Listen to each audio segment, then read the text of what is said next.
해주신 내빈 여러분께 진심으로 감사 말씀드립니다. 잠시 후 심포지엄이 시작될 예정이오니 자리를 정돈해 주시기 바랍니다. 또한 세미나가 원활하게 진행될 수 있도록 가지고 계신 휴대폰은 진동 또는 무음으로 설정해 주시길 바랍니다.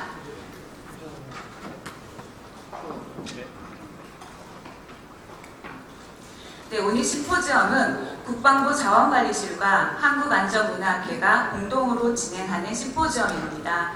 건국 76주년 국군의 날을 앞두고 글로벌 중추국가를 지향하는 정예선진 강국 국방과 안전문화라는 주제로 세미나를 실시하는 이렇게 뜻깊은 자리에 사회를 맡게 되어 영광입니다. 저는 금일 사회를 맡게 된 경기대학교 현문정 교수입니다.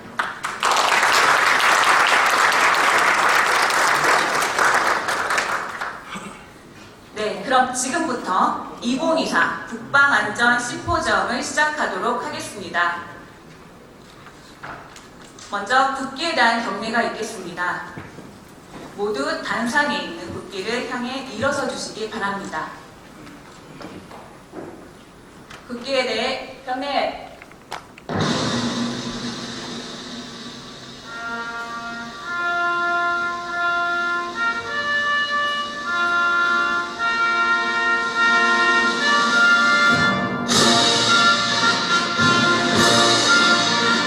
나는 자랑스러운 태극기 앞에 자유롭고 정의로운 대한민국의 무한 영광을 위하여 충성을 다할 것을 굳게 다짐합니다.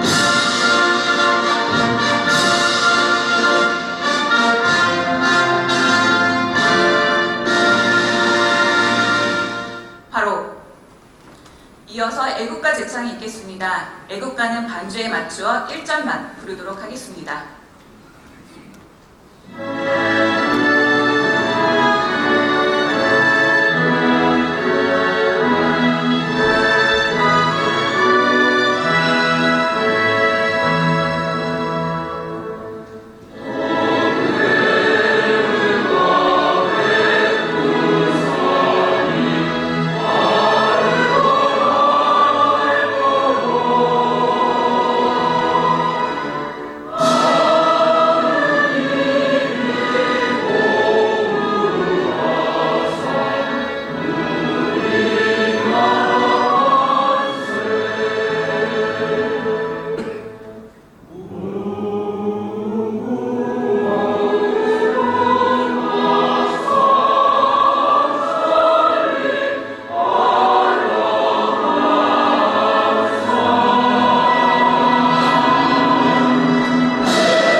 다음은 순국선열 및 호국영령과 먼저 가신 영령에 대한 묵념이 있겠습니다. 일동 묵념.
바로 모두 자리에 앉아주시기 바랍니다.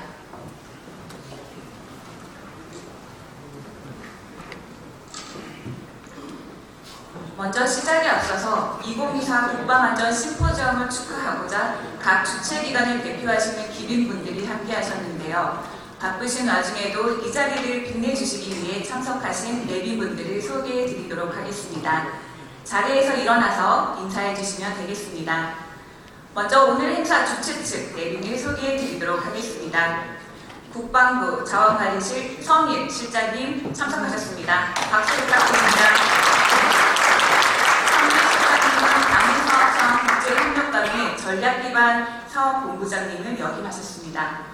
이어서 다음으로는 국방과학연구소 이건환 소장님 함께해 주셨습니다. 박수 부탁드립니다. 이건환 소장님은 현재 대통령 직속 국방혁신위원 및 청주대학교 한국문화학과 개원 교수로도 활동하고 계십니다. 끝으로 오늘 행사를 주관하신 한국안전문화학회 박종용 회장님 참석하셨습니다. 박수 부탁드립니다.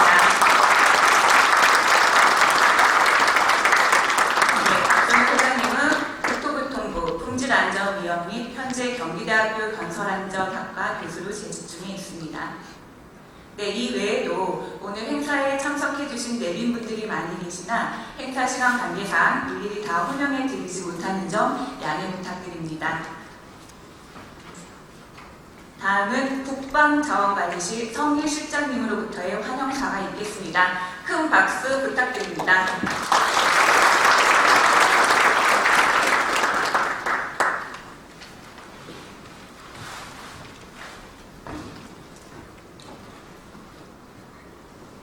안녕하십니까. 국방부 자원관리실장입니다.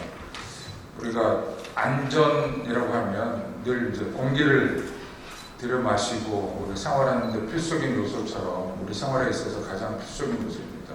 특히 군에서도 우리가 병사들에게 좋은 무기를 준다고 하면서 어마어마한 초첨단의 최첨단의 무기체계를 공급하는데 사실은 가장 중요한 방탄조끼, 방탄헬멧, 소총이 어떻게 보면 가장 중요한 안전 요소라고 생각합니다. 우리가 지향하는 바가 굉장히 고차원적인 부분으로 가다 보면 이렇게 가장 기본적인 것을 간과하고 있는데 우리가 군에서 특히 안전문화라는 측면에서 보면 이런 심포지움을 통해서 우리가 그동안 놓쳤던 이런 부분을 우리가 찾아내야 된다고 생각합니다. 특히 작년도에 처음으로 이런 안전 심포지움을 대전에서 국가연과 운동을 주최를 했었고 오늘 다시 이런 자리를 갖게 되었습니다. 이 자리의 의미 자체를 보면 국방에서 사실은 다른 어떤 분야보다도 좀 간과되었던 안전에 대한 부분을 이런 협회나 또는 안전 관련 연구기관, 그다음 기본적으로 안전 관련한 국가기관, 그다음 학계로부터 전문가로부터 이런 의견을 듣고 우리가 군에 접목시킬 수 있는 그런 좋은 자리가 되었으면 하는 생각입니다. 특별히 우리 군이 지향하는 바는 사실은 목표가 분명합니다. 싸우시에 계시는 군대, 그다음에 대한민국을 지키고 대한민국 국민을 지켜내야 되는 임무를 수행하기 위해서는 사실은 어떤 눈에 보이는 전투력이라는 성과로 보다 많은 노력을 기울이게 되어 있습니다. 그 와중에서도 안전은 반드시 담보되어야 될 사안이라고 생각합니다. 오늘 비교적 많은 사람분들께서 오셔서 여러 가지 의견을 제시해 주실 텐데 군의 입장에서는 특히 군이 지금까지 갖추지 못했던 부분을 전문가들로부터 받아들일 수 있는 귀한 자리가 됐으면 좋겠고 또 군의 입장에서는 현재 우리 군의 입장에 실상을 좀 더 설명을 드리고 조언을 받는 그런 좋은 기회가 되었으면 좋겠습니다. 바쁘신 와중에도 이렇게 참석해 주신 모든 분들께 진심으로 감사드리고 계속해서 발전하는 이런 심포지움이 되었으면 좋겠습니다. 다시 한번 감사드립니다.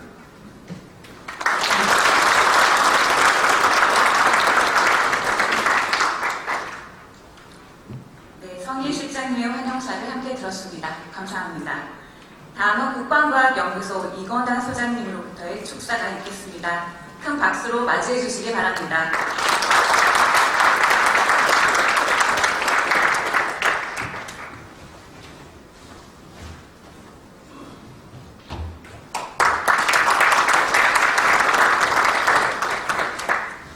네, 안녕하십니까. 국방과학연구소장 이건환입니다.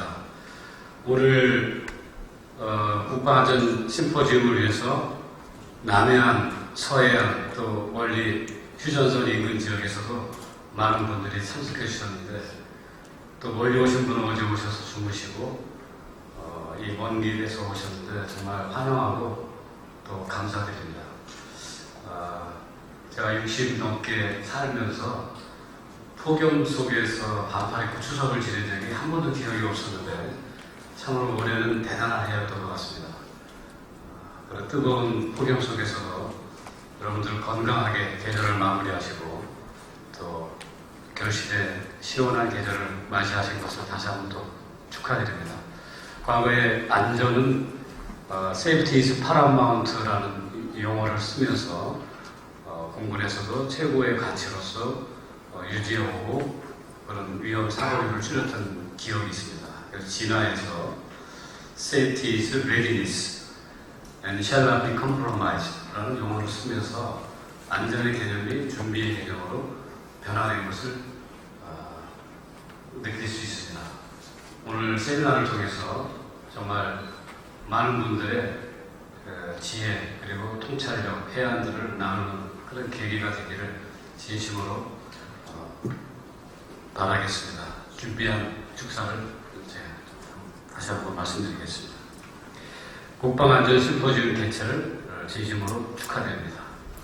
이렇게 뜻깊은 국방안전 심포지움에 함께 할 수 있어 큰 영광으로 생각하며 주최하신 국방부와 또 성일 자원발 실장님 그리고 주관하신 한국안전문화학회 박정용 회장님과 더불어 참석하신 모든 분들께 감사드립니다.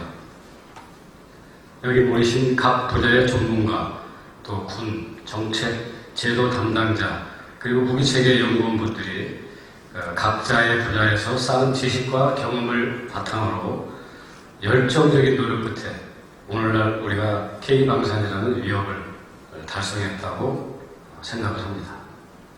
그리고 그 함께 하신 모든 분들의 노고에 감사드립니다. 하지만 이러한 성과 뒤에는 안타깝게도 많은 분들의 희생이 있었습니다. 수년간 또 수십 년간의 지식, 경험, 노하우 등을 갖춘 그런 고귀한 인력의 손실은 단순히 희생이 아닌 나아가서는 대한민국 국방의 큰 손실일 수밖에 없을 것입니다. 최근 정부에서도 첨단 분야의 우주, 로봇, 반도체, 인공지능 등 또 소프트웨어 등 인재를 기르기 위한 많은 노력과 또 예산을 투입하고 있습니다. 그것과 같은 맥락에서 우리 국방 종사자 여러분 모두는 대한민국의 국방의 귀중한 자산이라 할 수 있을 것입니다. 따라서 여기에 참석하신 대한민국 국방의 귀중한 자산인 국방 종사자 우리 모두는 대한민국의 국방과 국민의 생명 그리고 재산뿐만 아니라 본인의 안전도 보장해야 하는 막중한 국가적, 사회적 책임을 갖고 있는 것입니다. 국가와 국민들의 기대, 신뢰에 부응하기 위해서라도 국방 안전에 대한 제도와 기술을 발전시켜 나가는 데 우리 힘을 모아야 할 것입니다.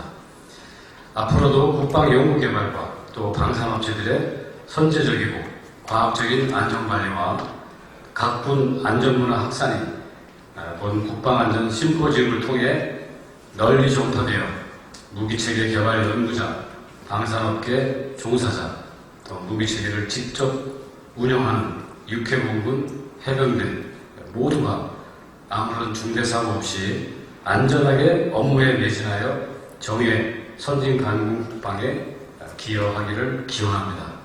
오늘 국방안전 심포지움을 위하여 수고해 주시는 모든 분들께 감사의 말씀을 드리며 다시 한번 국방안전 심포지움의 개최를 진심으로 축하드립니다. 감사합니다.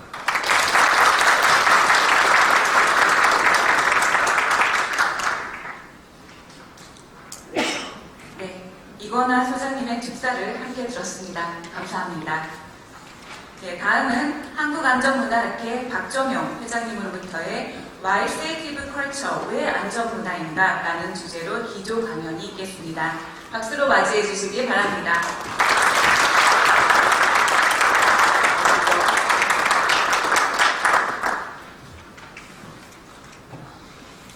먼저 국방안전 심포지엄을 주최하신 우리 국방부 자원관리실 그리고 이를 주관한 우리 한국안전문화학회의 안전에 대한 역량 강화를 위한 부분에 있어서 이렇게 우리 서로가 함께 전진할 수 있는 기회가 돼서 무한한 가능성을 우리가 다시 한번 보게 된 것 같습니다. 오늘은 여러분과 같이 안전은 무엇인가, 그리고 여러분들 다 들어봤겠지만 안전 문화가 무엇인가에 대해서 고민하는 그런 시간을 한번 가져보고자 합니다. 우리가 안전을 가치라고 이야기를 합니다. 그러면 가치가 무엇이냐에 대해서 신뢰를 한번 들어보겠습니다. 우리가 일반적으로 9시까지 회사에 출근한다면 여러분들은 몇 시에 일어나십니까? 대부분 교통 시간을 포함해서 1시간 또는 2시간 전에 기상을 해서 준비를 하고 그리고 출근을 할 것입니다. 1시간 정도의 교통 시간이 걸린다면 여러분들은 30분이나 1시간 전에 일어나서 샤워를 하고 밥을 먹고 그리고 커피를 한 잔 마시면서 또는 마시고 나서 회사에 출근을 할 것입니다. 그런데 갑자기 늦잠을 자서 9시까지 출근해야 되는데 8시에 일어난다면 여러분들은 그 순서를 지킬 수 있겠습니까? 아마 대부분 우리 사람들은 샤워도 못하고 밥도 못 먹고 그리고 난폭 운전을 해서라도 9시까지 직장에 도착하려고 할 것입니다. 그런데 여기에서 꼭 하나 해야 되는 것은 다 있습니다. 그것이 무엇이냐면 옷을 입는 것입니다. 옷을 입는 것처럼 안전은 가치입니다. 가치는 변할 수 없는 겁니다. 그래서 여러분들이 안전은 가치다라는 화두를 많이 들어봤을 겁니다. 요즘에 안전에서의 전반적인 화두는 안전 문화입니다. 그래서 이런 안전 문화를 어떻게 정착시킬 것인가에 대해서 여러분과 같이 한번 살펴보도록 그렇게 하겠습니다.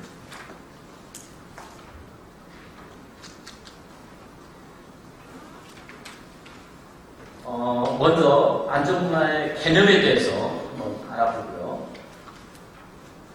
왜 그럼 안전문화인가 지금 그 부분에 대해서 한번 알아보도록 하겠습니다.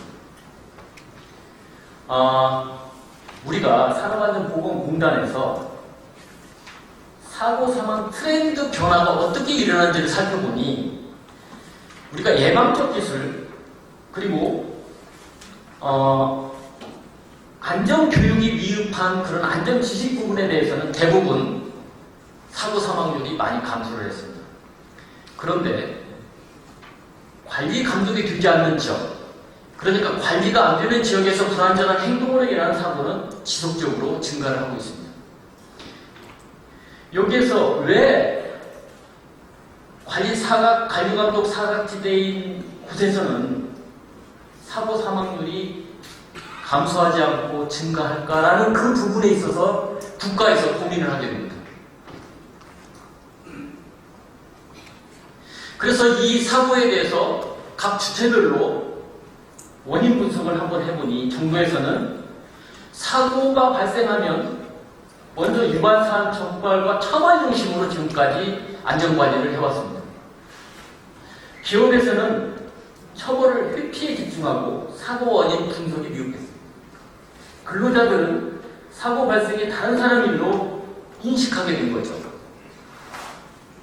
안전문화는 지금도 생산성 위주, 품질이 먼저고 안전이 다음인 그런 문화로 실질적인 구호적 행사에 그치고 있는 실정입니다. 여러분, 안전하면 미국의 듀퐁사가 떠오를 겁니다. 듀퐁사는 매출의 약 10%를 안전 컨설팅으로 올리고 있는 회사입니다. 그러면 미국의 듀퐁사는 어떻게 안전문화를 정착시키고 있는지에 대해서 알아보도록 하겠습니다. 듀퐁사의 연구자인 브래들리가 연구한 브래들리 커브입니다. 먼저 브래들리는 안전문화를 4단계로 나눴습니다. 먼저 첫 번째 단계는 자연 직관적인 단계, 그러니까 반응적인 단계고, 두 번째 단계는 관리적인 단계, 감독과 처벌을 위주로 하는 의존적 단계, 세 번째는 자기 스스로가 안전을 지키려고 하는 독립적인 단계, 네 번째는 상호 의존적인 안전문화 정착 단계로 나눴습니다. 여러분, 이 부분에서 우리는 어느 부분에 속했다고 생각하십니까? 우리 노동부에서는 우리가 지금 현재 두 번째 단계에 있다라고 판단을 하고 있습니다. 두 번째 단계는 CEO가, 사업주가 안전에 대한 책임을 지고 고용주의 조건이라든지 법률이라든지 그 다음에 안전을 지키기 위한 훈련을 이것만 지키면 안전문화가 정착된다고 하는 그 단계에 우리가 지금 머물러 있다고 생각했습니다. 그 결과 작년까지 우리나라 사고 사망 반인율이 작년에 처음으로 3구를 기록을 했고, 우리가 2020년 11월 중대재해처벌법이 시행된 이후에 감축 로드맵에서는 이후에 사고 사망 반인율 0.29를 2026년까지 달성하기 위한 기초 이론이 바로 이 브랜드리 커브가 되겠습니다. 그래서 자기 스스로 안전을 지켜야 되겠다는 자기 독립적인 단계에 우리가 2026년까지는 도달을 하겠다는 것이 로드맵입니다.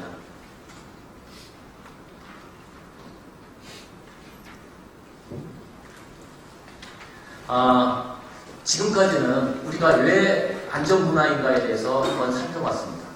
여기에서 안전문화 성과는 두 가지의 철학이 있습니다. 하나는 준법의 문화, 법만 지키면 안전문화가 정착된다는 준법의 문화.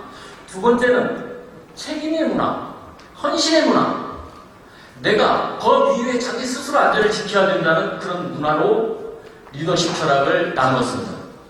그래서 안전문화 성과에 뚜렷한 차이가 있는데 거기에는 동기입니다. 자기 동기. 그래서 Y로 시작을 하게 되는 그러한 문화가 되겠습니다. 그래서 우리는 왜 안전문화인가에 대해서 한번 쭉 생각을 한번 해보면서 제 연설을 들었으면 합니다. 먼저 컬처 컴플리언스, 준법의 문화입니다. 이 문화는 뭐냐면 통제하면 다 된다. 몽둥이가 약이다. 그러니까 사고가 날 때마다 책임은 사람에게 묻고 책임자에게 묻었다. 안전을 나누는 주된 이유는 통제력을 행사하기 위한 이유고, 정책, 규칙, 절차를 준수하면 사고가 발생하지 않는다. 정책과 일치하지 않은 행동을 비판함으로써 더 큰 통제를 위해 노력한다. 안전에 대한 대책은 상담이나 징계를 통해 잘못된 행동을 교정하는 데 중점을 둔다. 여러분, 혹시 여러분들이 리더자로서 이러지는 않았습니까? 제가 말씀드린 안전대화와 안전회의를 하는데 왜 안전회의를 합니까? 대부분 통제를 하기 위해서 안전회의를 합니다. 이 통제를 통해서 비판을 하고 그래서 교정을 하려고 합니다. 이것이 바로 준법의 안전문화라고 판단되고 있습니다. 이로 인해서 처벌을 받고 안전문화는 결국에는 숨겨지는 거죠. 그래서 공식적으로는 안전지수가 높은 것 같은데 사실 아차사고라든지 부상자 수가 기록되지 않고 중대사고 발생까지 계속 누적이 되는 겁니다. 그래서 안전대책이 반응적이라고 하고 안전대책은 안전회의로 제한되는 경향이 있다 할 것입니다. 그래서 안전관리는 규칙, 정책 및 절차를 준수해 최종 역량을 집중하는 지금까지의 안전이 여기까지라고 판단해도 무방합니다. 그래서 이게 이제 그 안전에 대한 사이클에서 컬처 컴플리언스에 대해서 이걸 보시면 결국에는 대화가 줄어듭니다. 그러니까 정책적인 일만 실행합니다. 법만 지킵니다. 옳은 행동을 하도록 징계를 줍니다. 결국에는 책임은 미미합니다. 과정을 따르고 확인하고 잘못된 점을 고치고, 그래서 결국에는 고치려고 하고 카운셀링하고, 이런 문화가 바로 우리가 이야기하는 규제의 문화라고 판단할 수 있습니다. 두 번째는 책임의 문화입니다. 커미트라고 우리가 하죠. 헌신의 문화, 책임의 문화. 이 문화는 책임을 리더가 지는 문화입니다. 그래서 사고가 일어날 때마다 내 책임이야, 리더가 내 책임이야 라는 문화. 그리고 동료에 대한 배려를 하기 위해서 안전 회의를 하고 안전 대화를 하는 문화. 조직의 결함은 신뢰와 상호 학습 환경에서 표면화되고, 그러면 제거할 수 있다. 리더는 관리자 모두가 협력하면 사고를 피할 수 있다고 생각합니다. 이 문화는 안전에 대한 대책은 사고로 이어질 수 있는 문제를 해결하기 위해서 협력하는 데 중점을 두는 문화라고 할 수 있겠습니다. 그래서 우리가 왜 안전 대화를 하죠? 우리가 왜 안전 회의를 하죠? 배려를 하기 위해서. 결국에는 코칭 도와주기 위해서, 지도를 하기 위해서, 이걸 통해서 협력을 이끌어내는 문화. 이것이 바로 우리가 지향해야 할 책임의 문화라고 할 수 있겠습니다. 이 책임의 문화는 책임자가, 리더가 책임을 지는 겁니다. 리더가 어떤 리더냐에 따라서 그 안전의 환경은 많이 달라질 수가 있습니다. 그래서 보면 아차 사고라든지 부상자 수가 모두 기록되고 보고되죠. 그리고 리더가 사고 원인이 무엇인지에 대해서 대화가 촉진되고, 안전 대화는 신뢰를 구축하고 위험 감소 요인과 오류 트랩을 식별하는 솔루션을 제공하게 됩니다. 그래서 주요 목표는 모든 직원들이 안전에 대해 지속적으로 학습하고 개선하는 것이라고 할 수 있습니다. 즉, 책임의 안전 문화는 내가 원하기 때문에, 법이 있어서 내가 지키는 게 아니고 내가 원해서 법을 지키는 겁니다. 이 사이클을 보면 아주 능동적인 대화를 하는 거죠. 그리고 이 능동적인 대화를 통해서 결국에는 일관된 우리의 안전문화가 정착이 되고, 위험 요소를 제거하고 에러 트랩도 제거가 되는 거고, 그래서 코칭과 협업을 통해서 결국에는 배우고 개선된다라는 문화입니다. 그래서 우리가 지속 가능한, 그러면 책임의 안전 문화를 지속시키기 위한 방법이 뭐냐라고 한다면, 더 트러스트 사이클, 이 부분에 대해서는, 신뢰의 사이클에서는 어떤 사람이 실수를 하게 되면 위로를 합니다. 그래서 더욱 신뢰가 쌓이고, 그래서 더욱 대화가 많아지고, 그래서 문제가 되는 것을 더 많이 알게 되고, 그래서 과정의 문제점들을 해결을 해서 에러 트랩을 해소를 하는 그런 사이클이 되겠습니다. 그런데 여기 더 브레임 사이클, 비판의 사이클을 보시면 어떤 사람이 실수를 했습니다. 그러면 어떻게 해요? 카운셀링 하려고 하고, 비판하려고 하고, 그러니까 어떻게 돼요? 신뢰가 줄어들고, 대화가 줄어들고, 그래서 과정에서의 문제점을 알 수가 없고, 과정에서의 문제점은 그래서 풀리지 않습니다. 그래서 이게 쌓이는 거죠, 오류가. 이 그래프를 한번 유심히 봐주시기 바랍니다. 이게 우리가 지향해야 될 방향을 나타내는 그래프인 것 같습니다. 그러니까 현장에서의 사고가 나지 않은 현장을 만드는 방법에 있어서는 결국에는 고용자들의 참여와 책임을 추진하는 방향으로 리딩해야 된다는 겁니다, 이게. 그리고 위의 부분은 관리적인 거죠. 관리는 뭐예요? 통제라고 말씀하셨잖아. 왜 우리가 회의를 해요? 비판하기 위해서. 통제하기 위해서. 이 매니지먼트가 컨플리언스인데, 결국에는 규칙을 준수하기 위해서 우리가 지금까지 안전 대화와 안전 회의를 실시한 것이죠.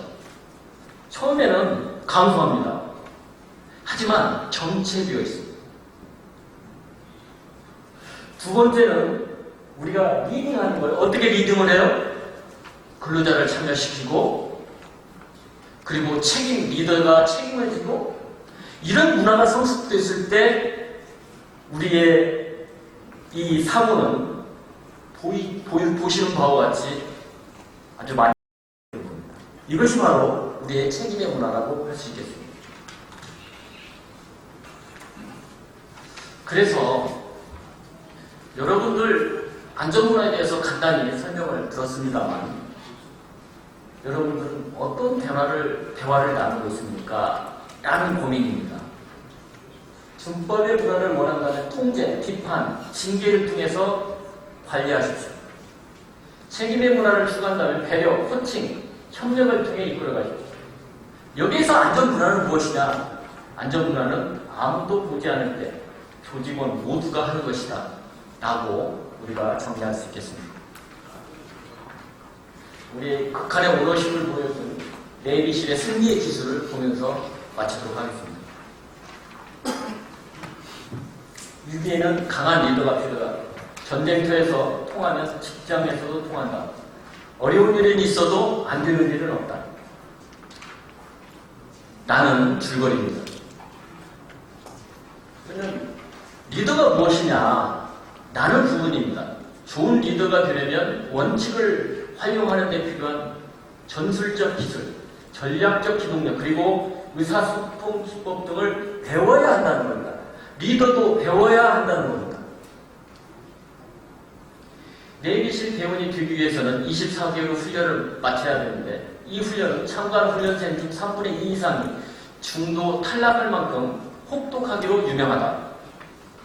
특히 24주간 펼쳐지는 수중폭파 훈련은 고강도 프로그램으로 정평이 나 있다.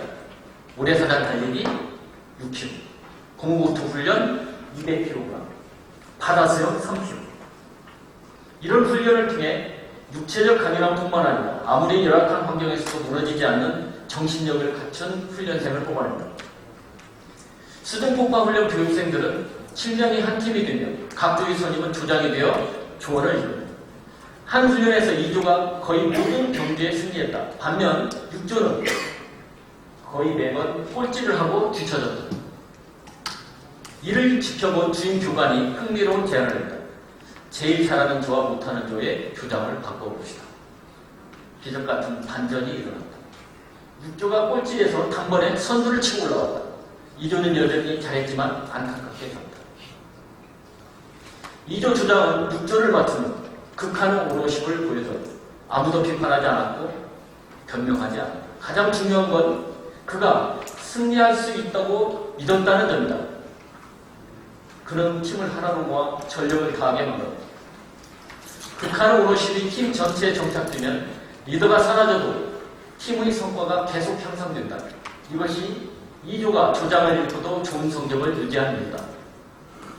원래 6조 조장은 성적에 대해 끊임없이 핑계를 댔다. 이는 팀이 반성하고 나아질 길을 찾는데 방해가 됐다.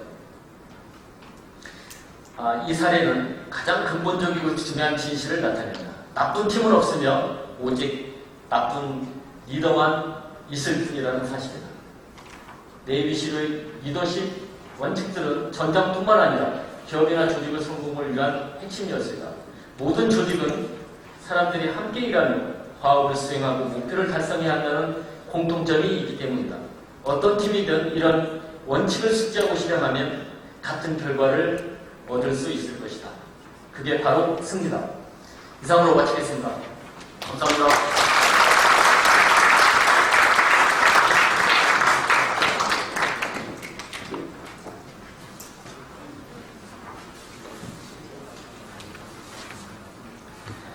네, 박정영 회장님의 기조 강연 함께 들었습니다. 감사합니다.